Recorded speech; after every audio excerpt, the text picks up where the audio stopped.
तं त्रोटकं वार्तिककारमन्यान् अस्मद्गुरुं सन्ततमानतोऽस्मि। श्रुतिस्मृतिपुराणानामालयं करुणालयं नमामि भगवत्पादं शङ्करं लोकशङ्करं शङ्करं शङ्कराचार्यं केशवं बादरायणं सूत्रभाष्यकृतौ वन्दे भगवन्तौ पुनः पुनः। ईश्वरो गुरुरात्मेति मूर्तिभेदविभागिने व्योमव्याप्तदेहाय दक्षिणामूर्तये नमः। ॐ सहनावतु सहनौ भुनक्तु सह वीर्यं करवावहै तेजस्विनावधीतमस्तु मा विद्विषावहै। ॐ शान्ति शान्ति शान्तिः। श्री भगवान पंडरीश परमात्मा के श्री आदिगुरु शंकराचार्य ज्ञानवराय जगद्गुरु तुकाराम महाराज इत्यादि सब संतों के अलौकिक और हेतु की ऐसे कृपा से कृष्ण यजुर्वेदीय कठशाखा के कठोपनिषद का हम विचार कर रहे हैं। इसमें द्वितीय वल्ली के 17 श्लोक तक विचार किया था। इसमें एक बताया गया कि यह जो तत्व कौन सा है, इस तत्व का निरूपण करने जा रहे थे। एक बताया कि ये ब्रह्म के प्राप्ति का जो साधन है, उस साधन का भी कथन किया। सर्वे वेदा यत्पदमामनन्ति तपानि सर्वाणि च यद्वदन्ति यदिच्छन्तो ब्रह्मचर्यं चरन्ति तत्ते पदं सम्प्रयण प्रविम्योमित्येतत्। इसके द्वारा ये ओम एक पर अपर और पर दोनों भी ब्रह्म की प्राप्ति का साधन जो ओंकार है, उस ओंकार का कथन किया। अब उस ओंकार से प्राप्त किसकी किसकी होती है प्राप्ति, यही आगे बता दिया। ये तदेवाक्षरं ब्रह्म एतदेवाक्षरं ब्रह्म एतदेवाक्षरं ज्ञात्वा यदिच्छति तस्य तत् एतदालम्बनं श्रेष्ठं एतदालम्बनं परं एतदालम्बनं ज्ञात्वा ब्रह्मलोके महीयते। इस तरह से ये दोनों श्लोकों में इससे क्या प्राप्त होती है ये बताया गया। अब इसके माध्यम से आगे यह बताएंगे कि जो धर्म से अतिरिक्त है, अधर्म से भी अतिरिक्त है, ऐसा जो तत्व है वह प्राप्त करना है।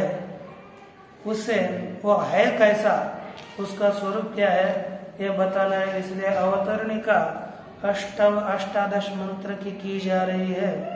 कहते हैं अन्यत्र धर्मात् इत्यादि न पृष्ठस्य आत्मनः अशेष विशेष रहितस्य आलम्बनत्वेन प्रतीकत्वेन च ओंकारो निर्दिष्टः अपरस्य च ब्रह्मणः मंद मध्यम प्रतिपत्रुन् प्रति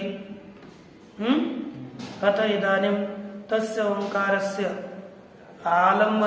ओंकारालम्बनस्य आत्मनः साक्षात् स्वरूप निर्दिधारयिषया इदम उच्यते।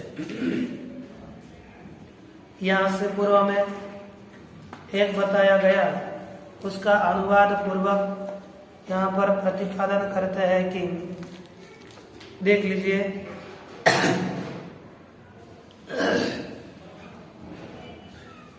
क्योंकि साधनहीन पुरुष के लिए वस्तुतः साधना में रत नहीं है।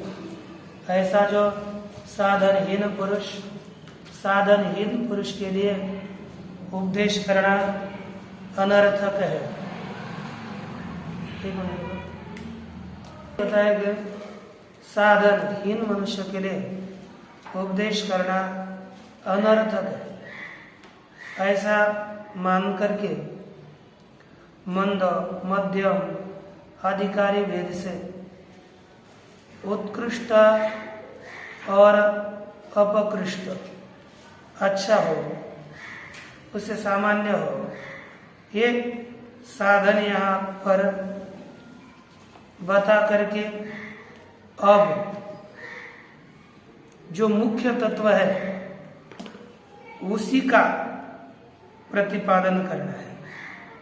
उसी मुख्य तत्व के प्रतिपादन के लिए यहाँ पर थोड़ा उपक्रम करते हैं, कहा कि अन्यत्र धर्माद इत्यादि न अन्यत्र धर्माद इत्यादि न पृष्ठस्य, यानी एक सूत्र का श्लोक गया, कौन सा बोलिए? अन्यत्र धर्माद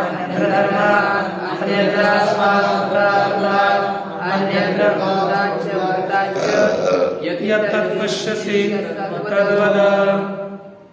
यह जो अपने पास अभी मंत्र बताया गया, इस श्लोक के द्वारा जो यह नचिकेता ने तत्व पूछा है उसी के यहाँ पर पृष्ठ से आत्मन अशेष विशेष रहित, वह आत्मा कैसा है?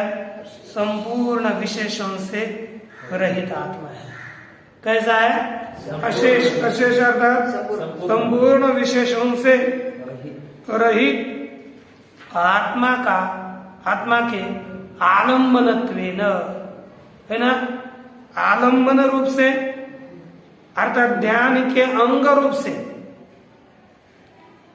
और आश्रयत्वेन, प्रतीकत्वेन, जैसे टिप्पणी में लिखा आलम्बनत्वेन का अर्थ किया कि वाचकतया ध्यानांगत्वम, जो वाचक रूप से ध्यान का अंग है और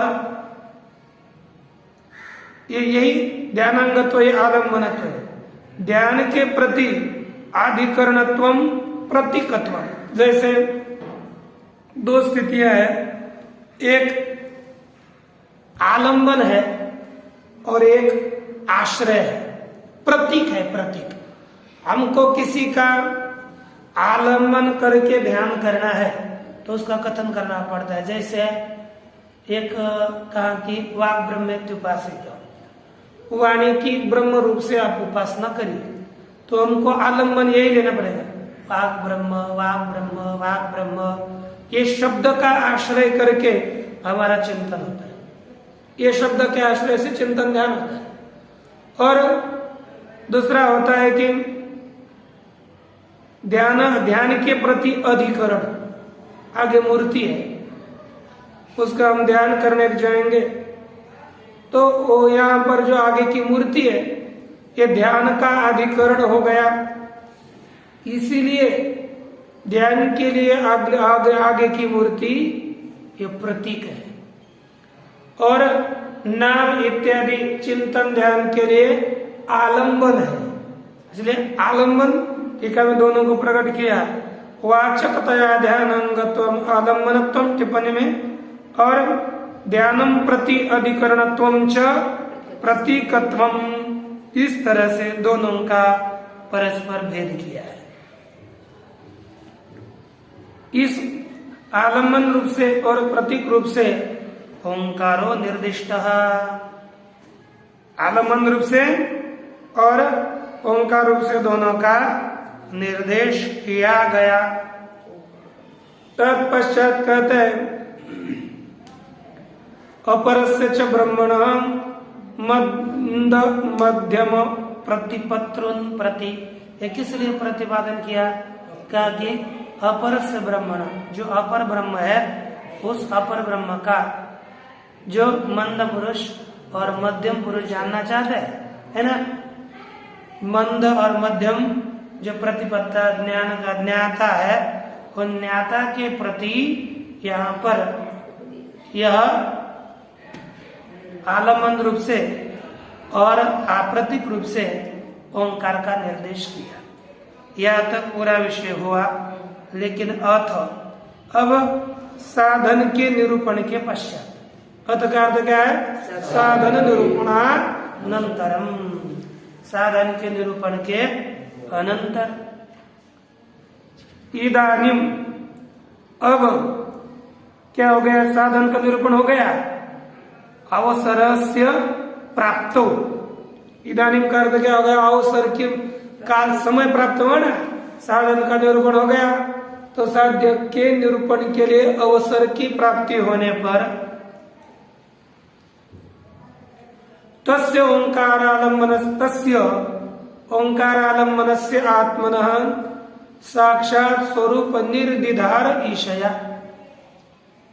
तस्य का अर्थ है उसी आत्मा का, कि अथवा तस्य ओंकारालंबनस्य, ओंकार आलंबनम यस्य सह ओंकारालंबन, ओंकार है आलंबन जिसका, ऐसा जो आत्मा, उस आत्मा का साक्षात स्वरूप निर्दिधार ईशया, साक्षात स्वरूप का निर्धार करने की इच्छा से इदम उच्यते, यह आगे का प्रकरण कहा जाता है। तो देख लीजिए, न जायते म्रियते वा कदा विपश्चिन् नायं कुतश्चिन्न बभूव कश्चित् अजो नित्य शाश्वतोऽयं पुराणो न हन्यते हन्यमाने शरीरे। देखिए अर्थ, विपश्चित न जायते न म्रियते वा कुतश्चित न कश्चित अयम कुतश्चित न बभूव। अच्छा, अयम विपश्चित कुतश्चित न जायते न म्रियते कश्चित न बभूव। कहते हैं कि यह मेधावी पुरुष म्हणजे आत्मरूप होने कारण विद्वान न जायते न म्रियते, यह नहीं मरता है और न नष्ट होता है। क्यों मरता नहीं और नष्ट क्यों नहीं होता? चचा उत्पन्न नहीं होता और मरता नहीं है, क्यों? क्योंकि कहते हैं कश्चित कुतश्चित न बभूव, कश्चित कोई भी कहीं से भी हुआ ही नहीं, कोई भी कहीं से भी हुआ ही नहीं।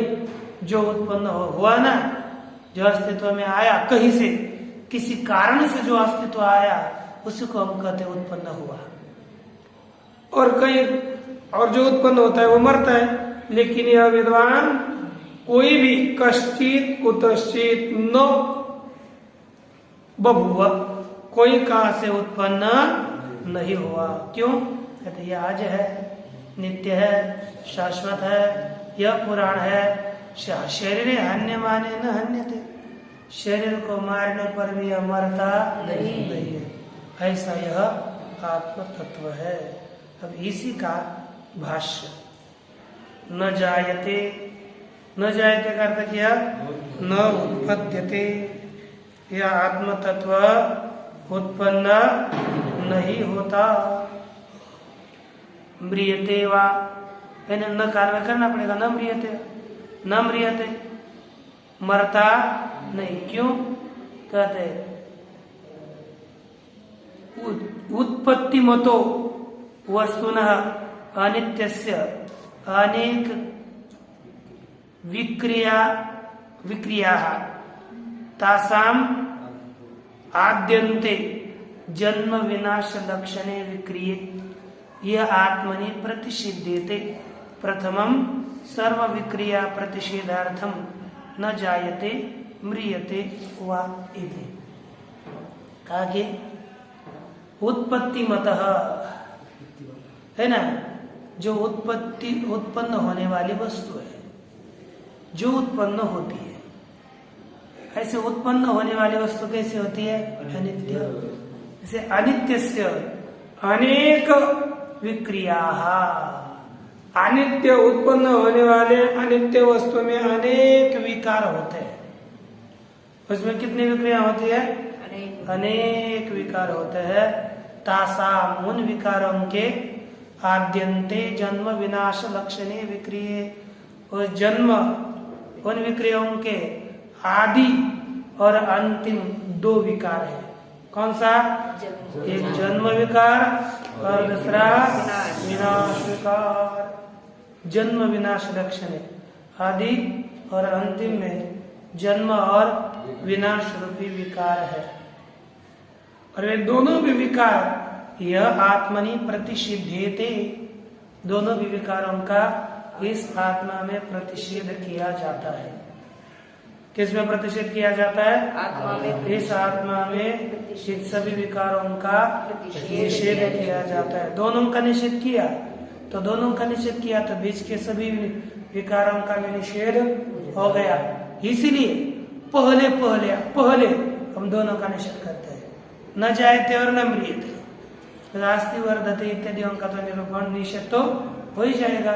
इसीलिए कहा कि पहले दो विकारों का निषेध किया जाता है। का यह आत्मनि प्रतिषिद्धेते प्रथमम सर्व विक्रिया प्रतिषेधार्थम न जायते म्रियते वा इति, सभी प्रकार के विकारों के प्रतिषेध के लिए न जायते म्रियते वा, इसके द्वारा इनका क्या किया जाता है? निषेध किया जाता है कि नहीं? इनका निषेध करते हैं किसके द्वारा? न जायते न म्रियते, इसके माध्यम से। विपश्चिन मेधावी, क्या है? विपश्चित मेधावी। विपश्चित का अर्थ बताया बुद्धिमान, अविपरिप्लुत चैतन्य स्वभावत्वात्, है ना। यहाँ पर बुद्धिमान ज्ञानी लेना है, क्योंकि ब्रह्मविद ब्रह्मयो भवति, इससे आत्मा की उत्पत्ति नहीं होती। कहा कि अविपरिप्लुत चैतन्य स्वभाव, इसका जो चैतन्य स्वभाव है ना, वह कैसा है? अविपरिप्लुत, अर्थात उसके चेतन स्वभाव का लोप नहीं हुआ। क्योंकि इसके चैतन्यता का लोप नहीं होता ना, इसलिए कभी भी अविपरिप्लुत अर्थात लुप्त न होने वाले चेतन स्वभाव वाला होने के कारण, नष्ट न होने वाले चेतन स्वभाव वाला होने से यहाँ पर विपश्चित पद से मेधावी लिया है, ठीक ना। किंच न अयम आत्मा, अर्थात विद्वान ही लेना है। किंच न अयम आत्मा कुतश्चित कारणात्, और कारणांतरात् बभूव, यह आत्मा किसी भी अन्य कारणों से उत्पन्न नहीं हुआ। क्यों? है कि नहीं? न बभूव, क्यों नहीं हुआ? तो उसका उत्तर सरल कारण से अभाव, वही सबका कारण है कि न वो किसी का कार्य है, तो वह किसी का कारण है। इसीलिए ये आत्मा क्या नहीं होता? किससे उत्पन्न नहीं होता।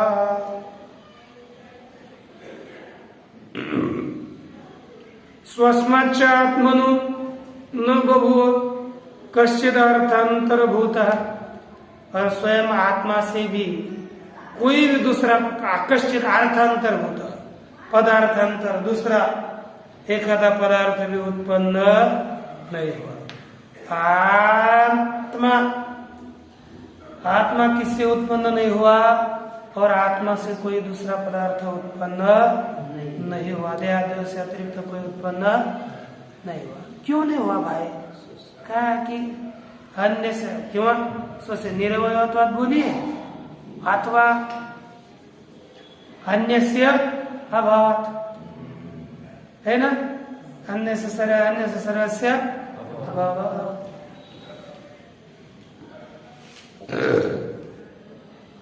इसको कहते हैं हम निरवयत्वात्, है कि नहीं? अतो अयम आत्मा अजः, इसीलिए यह आत्मा कैसा है? अज है, अज, अजः। अतः अयम आत्मा अजः। दूसरा कैसा है? नित्यः। तीसरा शाश्वतः, अपक्षय विवर्जितः। यह आत्मा कैसा है? अज है, नित्य है, शाश्वत है और अपक्षय से रहित है, उसका क्षय नहीं होता। यो ही अशाश्वत सो अपक्षीय है। जो अशाश्वत होता है ना, वही क्या होता है? क्षीण होता है। यह आत्मा कैसा है? शाश्वत है, इसलिए आत्मा का क्षय कभी भी नहीं होता। यो ही यो ही अवयोपचय द्वारेण अभिनिवर्त्यते, है ना? स इदानीं नवः यथा कुंभादि, कहते हैं जो पदार्थ अवयव की वृद्धि के द्वारा, अपचय अर्थात वृद्धि, अपचय ना, उपचय, उपचय वृद्धि, अपचय अर्थात क्षय। जो पदार्थ अवयवों के उपचय के द्वारा, अवयवों की वृद्धि के द्वारा अभिनिवर्त्यते, अभिनिवर्त्यते अर्थात उत्पन्न होता है। सह निर्वर्त्यते अर्थात उत्पन्न होता है। सह इदानीं नवः, वह अब नया है, ऐसे बोलते हैं। निष्पाद्यते, उत्पद्यते, है ना? उत्पाद्यते, जो अवयवों की बढ़ोतरी के द्वारा उत्पन्न किया जाता है ना, उसे कहते हैं नवा, नया है। एक आधा कुछ भी हो पदार्थ, अवयव बहुत मिट्टी की ढेले को बना दिए, एक थोड़े से बड़ा बड़ा लिया, अच्छा मिट्टी मिला करके, उसे हम कहते हैं नया, है ना? यथा कुंभ आदि जैसे घड़ा, तद विपरीत आत्मा, उससे विपरीत आत्मा है। आत्मा का अवयवों के उपचय के द्वारा कभी भी आत्मा बढ़ता नहीं है। यतः एवं, है कि नहीं? आप आत्मा विपरीत है, पुराण है और वृद्धि विवर्जित है, अर्थात आत्मा की वृद्धि भी नहीं होती। जो सावयव पदार्थ है वो बढ़ेगा, आत्मा की वृद्धि नहीं होती। यह तो यह जिस कारण से आत्मा ऐसा है, नहीं बढ़ता है, न घटता है, अतः न हन्यते। यत एवं अतः न हन्यते, इसको मारा नहीं जाता, न हिंसते। किसके द्वारा? अन्य माने शस्त्रादि भी शरीर, शस्त्रादियों के द्वारा शरीर को मारने पर भी इस आत्मा का नाश नहीं होता। तत्स्तोपि आकाशवदेव, वह शरीर आदि में, शरीर इनमें रहने पर भी वह आकाश की तरह ही रहता है। आकाश तोड़ा जाता है, आकाश शरीर में है, लेकिन आकाश निरवय है, इसलिए उसमें कोई छेद आदि क्रियाएं नहीं होती, इसलिए आत्मा का विच्छेदन इत्यादि नहीं होते। अब आगे बताया जाता है, कहते हैं कि पुनः यदि अविक्रिय एवं आत्मा, है कि नहीं? आत्मा तो कैसा है? अविकारी है भाई, ऐसी स्थिति है।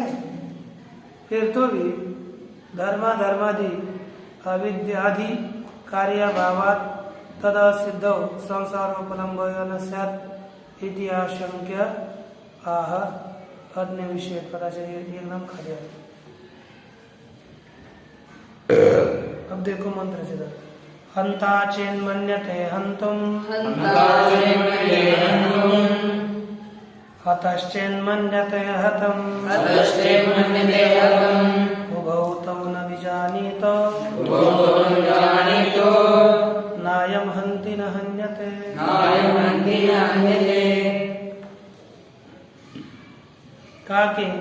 हंता चिन मन्यते हंतुम मन्य हंता हंतुम मन्यते चेत हतः हतम मन्यते चेत तौ उभौ न विजानीतः यतो हि अयम न हंति न हन्यते। कहा कि हंता है ना, कोई देह मात्रा में ही अभिमान करने वाला मनुष्य यदि मारने वाला व्यक्ति बोलेगा हंतुम मन्यते, मैं इस आत्मा को मारूंगा, ऐसा विचार करता है? मैं इस आत्मा को मारने, इस आत्मा हंतुम मारने के लिए मन्यते अर्थात विचार करता है।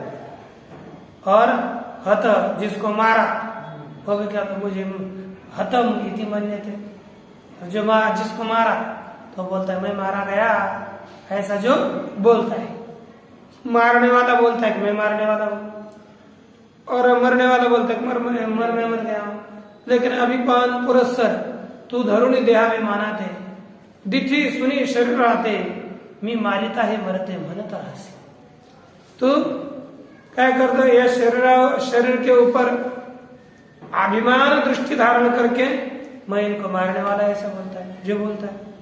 और जो कहता है कि मैं मारा गया ऐसा मानता है, तो वो भाव न भी जाता, कि वे दोनों भी नहीं जानते। क्यों? आत्मा न हन्यते न हन्ति, यह आत्मा मारा नहीं जाता है कि नहीं, किसी को मारता भी नहीं और मारा भी नहीं जाता। भाष्य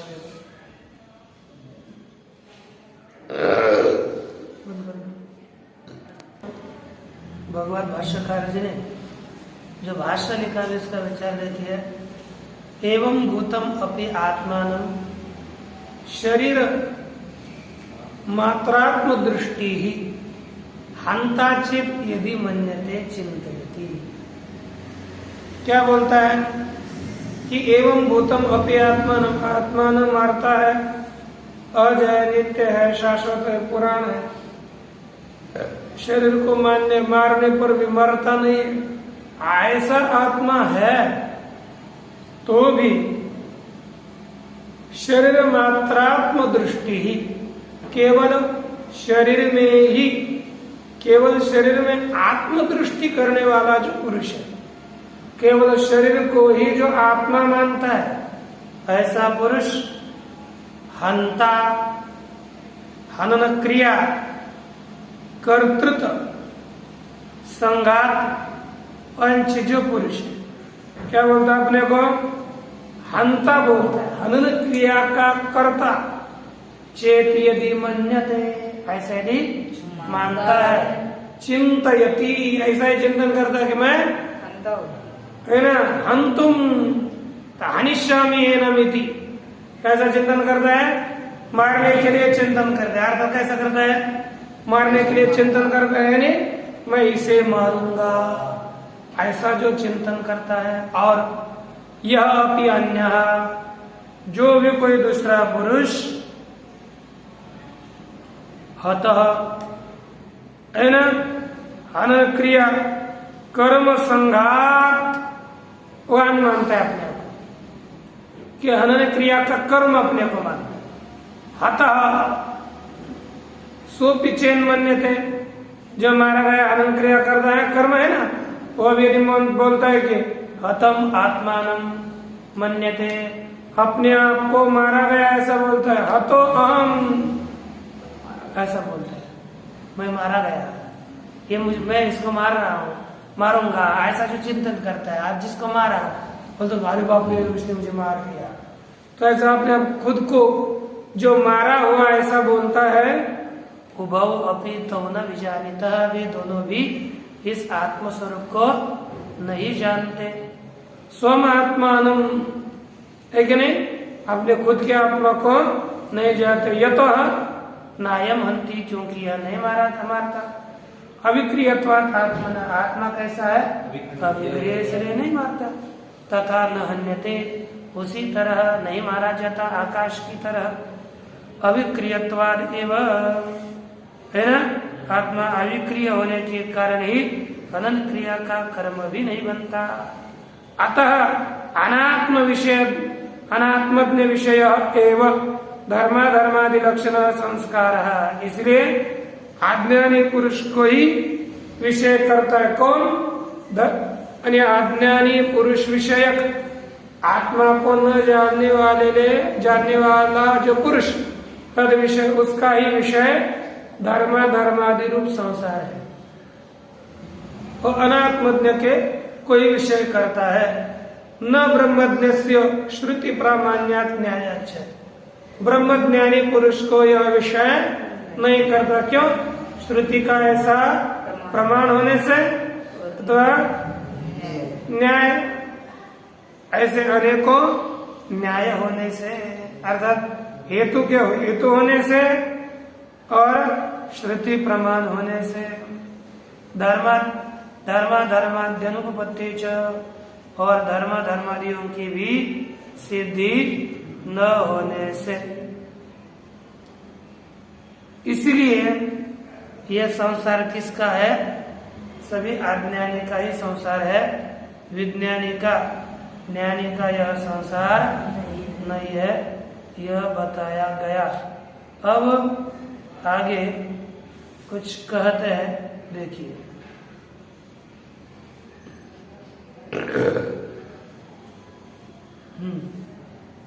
अनोरणीयान् महतो महीयान्,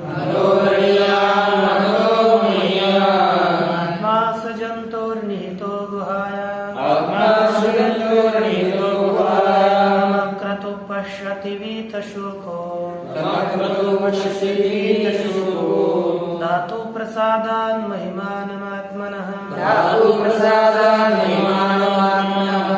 का आत्म तत्व कथम पुनः आत्मानं जानाति इति उच्यते।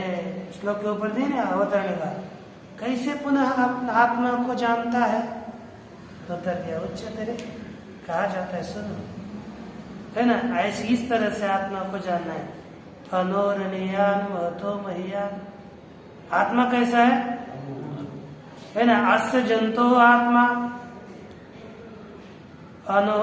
अस्य जंतो गुहायाम, अनोह अनीयान, महतो महीयान आत्मा निहितः।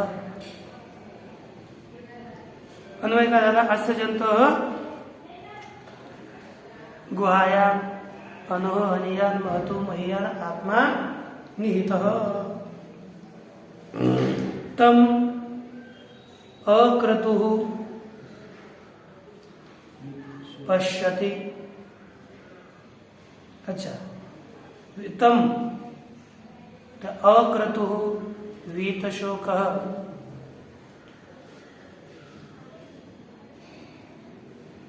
धातु प्रसादात् आत्मनः तम महिमानं पश्यति। अर्थ, अस्य जंतु गुहायाम, अस्य अर्थात इस, जंतु अर्थात जीव, गुहा अर्थात बुद्धि, इस जीव की बुद्धि में अनु अनियान, अनु से अनु, महितो महतो महियान, महान से महान आत्मा निहित है, स्थित। उसे कौन देखता है? कहा कि अक्रतु, अक्रतु अर्थात निष्काम पुरुष, वीत शोक, जिसका शोक गया हुआ है, ऐसा निष्काम पुरुष आत्मन, धातु प्रसादात, धातु एक परमात्मा अर्थ लेते हैं, अलग अलग है, ठीक है, अलग विचार करेंगे। धातु प्रसादात, धातु अर्थात परमात्मा की कृपा से, ईश्वर की कृपा से, आत्मन महिमान, तम महिमानम पश्यति, आत्मा के उस महिमा को जानता है कि नहीं? देखना अर्थात जानना, जानता है। ये सरल अर्थ समझ में आया ना? अब देखिए भाष्य में क्या कर रहे हैं। यहाँ पर तार्किकों के द्वारा नित्य रूप से माना हुआ जो आत्मा है ना, उनका खंडन करने के लिए वो क्या बोलते हैं? तार्किक बोलते हैं कि आत्मा महान से महान है। ये तार्किकों का मानना है। तार्किकों का मानना है कि तार्किक नित्यत्वेन अभिमतात्, तार्किक का इसने क्या माना? मनादियों को नित्य माना है और अणु माना है ना? है कि नहीं? यहाँ पर उससे भी, मनादियों से भी, अणु से भी अणु आत्मा बताते हैं कि अणु हो सूक्ष्मादि अनियान श्याम का दे अणुतर श्याम जो एकदम छोड़ा तांदुल श्याम चावल इत्यादि, उससे भी वो आत्मा, और उससे चाहिए तो कुछ देना है इसलिए दिया है। सूक्ष्म से भी आत्मा सूक्ष्म है ना? हाँ, उससे भी ये छोटा आत्मा है, सूक्ष्म आत्मा है, अनुतर है। इससे क्या हो गया? तार्किक मत में आत्मा को नित्य मानकर, है ना, आकाश आदि के जैसा उसको व्यापक माना था, है कि नहीं? उसका खंडन करते हुए क्या कहा? अनुतरः, सूक्ष्म से भी सूक्ष्म आत्मा है। और दूसरा कहते अरे फिर ये तो आत्मा तो अनुवादी हो गए आप। तो कहते नहीं बाबा, महतो महियान, मान से भी मान है। ये अब अनु से अनु है और मान से मान है। ये बोलने वक्त तो बहुत विचित्र लगा। महाराज, एक में ही अणुत्व और महत्व विरुद्ध है। एक ही आत्मा अणु भी हो, वही आत्मा महत भी हो, ये नहीं बनेगा, कभी नहीं बनेगा। यहाँ पर बताया कि वही आत्मा अणु है और वही आत्मा महत है। तो आत्मा को अणु यह कैसे बताया? है ना? आत्मा को, है ना, अणु और महत दोनों कैसे कहा? तो उसका वही कहते आगे। पहले भाष्य देखते ना। महतो अर्थात महत परिमाणात महियान, जो महत अर्थात महत परिमाण वाला जो पदार्थ है, आकाशादिक तार्किकों ने जो आकाशादिक महत परिमाण माने थे, उनसे भी यह आत्मा महान है। तार्किक आदियों ने जो अणु माने थे, अणु मण इत्यादि, उन मण इत्यादि उनसे भी अणु है ना?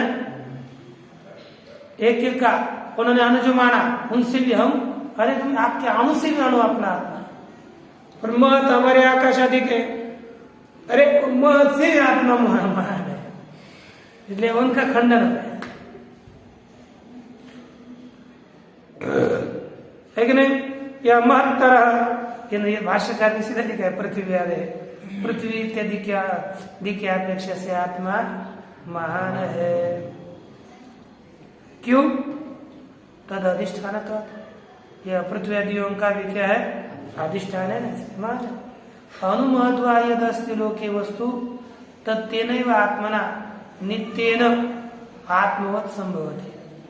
कहा कि लोके यद अनुमहत्वा वस्तु अस्ति, लोक में जो भी कोई अणु वस्तु है, महद वस्तु है, वह सब तद अर्थात वह वस्तु तेनैव नित्येन आत्मना, उसी नित्य आत्मा के द्वारा आत्मवत् संभवति, नित्य आत्मा के द्वारा ही ये आत्मा की तरह है, आत्मवत है। कैसे है? नित्य आत्मा की तरह आत्मवत है ना? तदात्मना विनिर्मुक्तम असत संपद्यते। यदि तद आत्मना विनिर्मुक्तम तद असत संपद्यते, आत्मा से रहित वह वस्तु है ना, आत्मा से विनिर्मुक्त, आत्मा से रहित वह वस्तु असत संपद्यते, असत होती है। कोई भी वस्तु हमको सदरूप से कब प्रतीत में आती है? जब आत्मा से युक्त हो तब, और आत्मा से रहित हो गया उसको हम असत कहते हैं। ये बताया क्या? अरे जब मनुष्य जीता है तब उसमें तो ये तो विशेष अभिव्यक्त आत्मा है, उसमें तो भी उसमें आत्मा है, तब तक उसको सत सत बोलता है। लेकिन आत्मा की सत्ता उसकी गई तो उसको क्या बोलते हैं? मर गया, है ना? या अपना भी समय आता है, ध्यान देना इसके ऊपर, है ना? घड़ी घड़ी काल वाट या छिपा है ना? चला था, है? उससे असत होता है। तस्मात् असौ एव आत्मा अनुभवानियान महतो महियान, इसलिए यही आत्मा अणु से भी अणु है और महान से भी महान है कि नहीं? आत्मा कैसा है? अणु से अणु, महान से महान है। सच क्यों? कहा कि सर्व वस्तु नाम, सर्व नाम रूप वस्तुपाधिकत्वात्, सर्व नाम रूप वस्तु इन उपाधियों वाला होने से, आत्मा के सब नाम रूप वस्तु ये क्या है? उपाधि है कि नहीं? सब नाम रूप आत्मा के सभी नाम रूप वस्तु ये उपाधि है। इसलिए सच आत्मा अस्य जंतोर ब्रह्मादि स्तंभ पर्यंत, वह आत्मा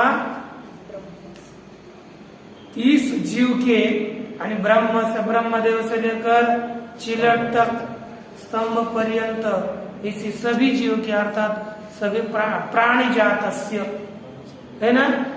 ब्रह्मदेव से लेकर चिलट था ना पहले, वहां तक सभी प्राणी समुदाय की गुहाया हृदय निहित, क्या हृदय में स्थित है? आत्मभूत अर्थात निहित है, हृदय निहित अर्थात आत्मभूत स्थित, आत्म रूप से स्थित है, अर्थात सभी के आत्म रूप से वह आत्मा स्थित है। तम आत्मानम, उसी आत्मा को महतो महियान, इस रीति से जो बताया ना आत्मा, उसी आत्मा को अर्थात उसी आत्मा के स्वरूप को, क्या टीका में लिख देगा? आत्म रूपम एवं महिमानम, आत्म रूपी महिमा को दर्शन श्रवण मनन विज्ञान लिंगम अक्रतुहु। अब लिंग आत्मा कैसा है? दर्शन श्रवण मनन विज्ञान लिंग वाला है। देखो आत्मा का अस्तित्व हम कैसे समझते हैं? हाँ, पन्ना उलटना पड़ता है, वो देख रहा है इन्होंने पन्ना कौन सा उल्टा है, हम कहाँ देखी,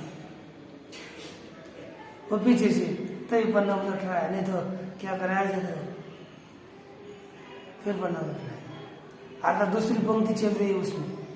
देखो दर्शन श्रवण मनन विज्ञान लिंगम, ये पद दिया कि नहीं? ये आत्मा का लिंग कौन कौन है? कहा कि दर्शनंच श्रवणंच मननंच विज्ञानंच तानि, दर्शन श्रवण मनन विज्ञानानि, है ना?